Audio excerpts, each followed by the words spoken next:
Hello my people, I greet the followers from Untouchable Mama. How una dey? Hope so una dey fine. Una do well, so una take dey help me, take dey share, comment, like. God go bless una. I really appreciate each and every one. Please do not forget to follow my page, Untouchable Mama backup page, or Untouchable Mama. Follow me on my YouTube also, Untouchable Mama TV. Na me still get time. So my people, una remember say this issue of Princess Obanamen and ATM machine don dey go for the don dey go now, at least last year now it start.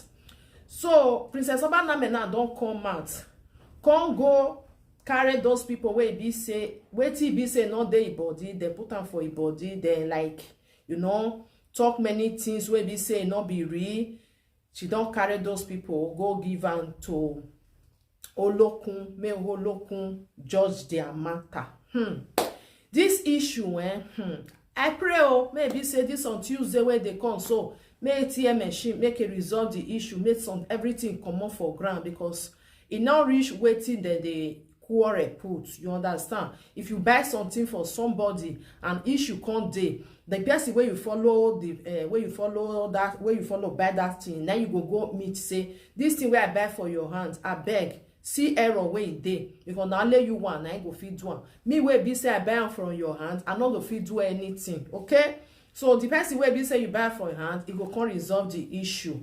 So this issue now, to resolve am, it don't pass almost 2 years. Where before Princess Obanamen come out, come dey tell people say see wetin she dey pass through about the land where she buy, where be say she no fit put name for CFO. One now everybody know say who get land, your name not there for CFO, not be you get am.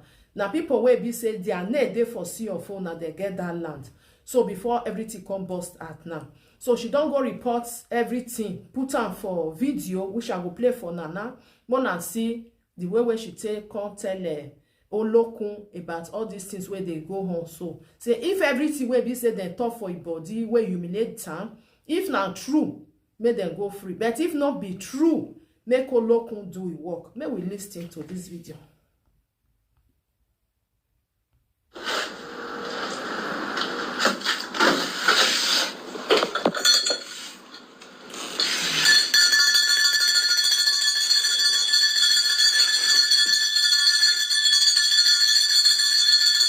I don't many Princess Obanamen.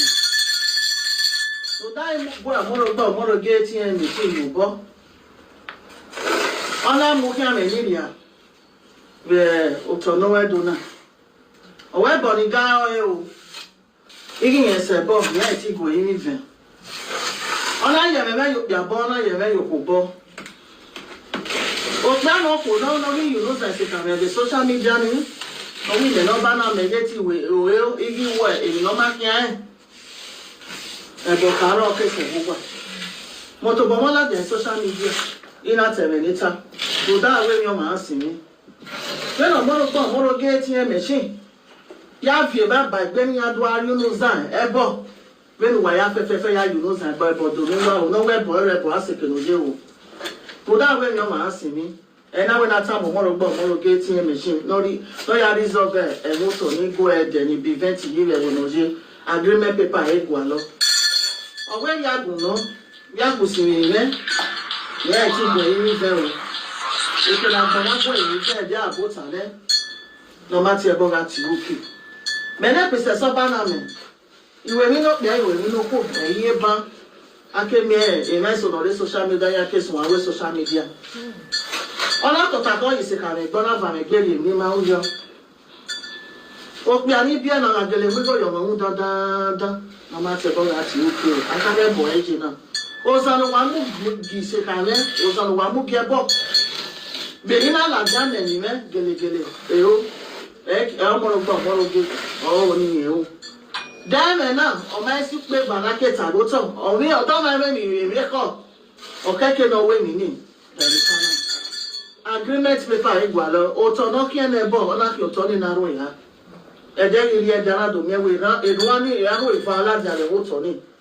Opiala la jan ko dan la jan koma no ri aki no joja ni me no Obanamen e bode nu e no joja ne bo e bode nu e eni wa la wi una gwi my bo e wana freedom owa mi we mi ona dawe una gwi my bo or una gwi my anybody una balegbe yo e wana freedom ara ba wo oge una balegbe yo e wana freedom ara ye mi we no dawe wo una balegbe yo na tie bo e wana freedom e de la gbo na won me e wana freedom o ga ya me ko e wana freedom teke nu ri aje e o na se ke ni e wana freedom o ga ri o me o freedom kẹ́ni lórí sọ́gbọ́n mò tá gbọ́n náà ya fẹ́fẹ́ nùwó ẹyẹgbẹ́ ìwà náà freedom ọ̀dà wọ́rọ́ pàrọ̀ àwọn àgbọ̀n náà lẹ́rí àmẹ́wé mi ọba náà mọ̀ sẹ́nà lóko ọba náà mọ̀ ẹ̀mí yàn èèyàn ọ̀rọ̀ jámẹ̀ là òkè bí ebi so kọ̀wá kọ́wọ́ piano kò lọ́nà rí ìlú sàn ìṣèkì mẹ́ lọ́ba náà mẹ́ àdẹ́gẹ́ ìmọ̀ ládìnà tẹ̀lé nẹ̀rẹ̀dẹ́ ẹ̀mẹ́yanu wà á táyà fẹ́fẹ́ àdẹ́gẹ́ yọ̀yà sùnmù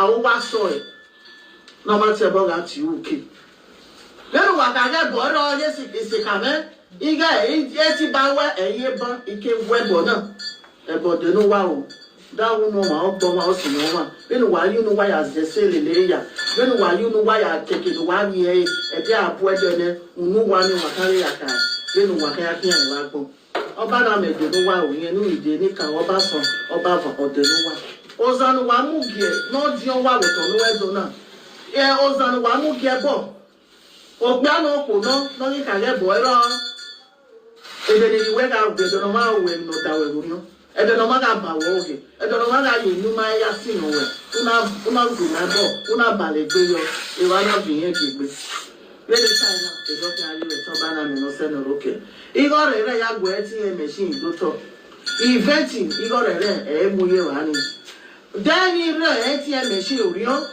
oga me ko no ya dole mi na ji event paper agreement paper e gwa lo o to no kieme aro e happy to nina or resolve the system or reflect the system no ya resolve e ona tin adega u peva ogbera peva na ke gwa kamina e me na tabu wa wona mu wewe adege do ya sunu da no ma ti ba ti oke o pe ama e mu go yo mo ya ni bi e ni ya bele bo wo me ro pa no e mu go yo mo ero owo bana me kin ya esin ya wana vale beli ni ma uyo adege yo tele ya sunu awu ama ye ku wa ama no ma ti e bo ora ti oke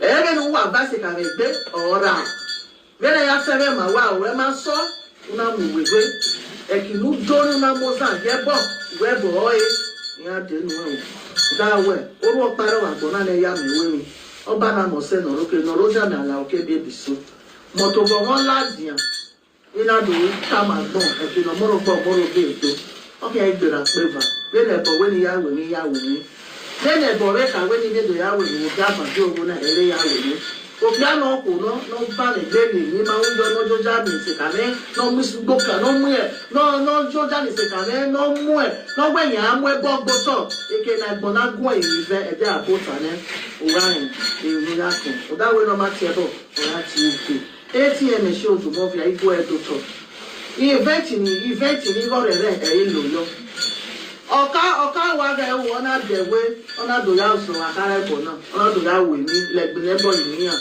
ona we gbe we ya wa ona de mi ona do ya iniyan akara ebo upogi ana ona laja tale mi no ma keru da igwo ebo go igwo ezo se ona webo mi obanya ni mu ajagbon ige oye benu wa ya wo dano ko no ri yunu ya se bere we yo pa mi se ka ne mo za giebo Waya mi e do. Waya mi e do. Waya mi e do. Ise, beni tare lo fanje.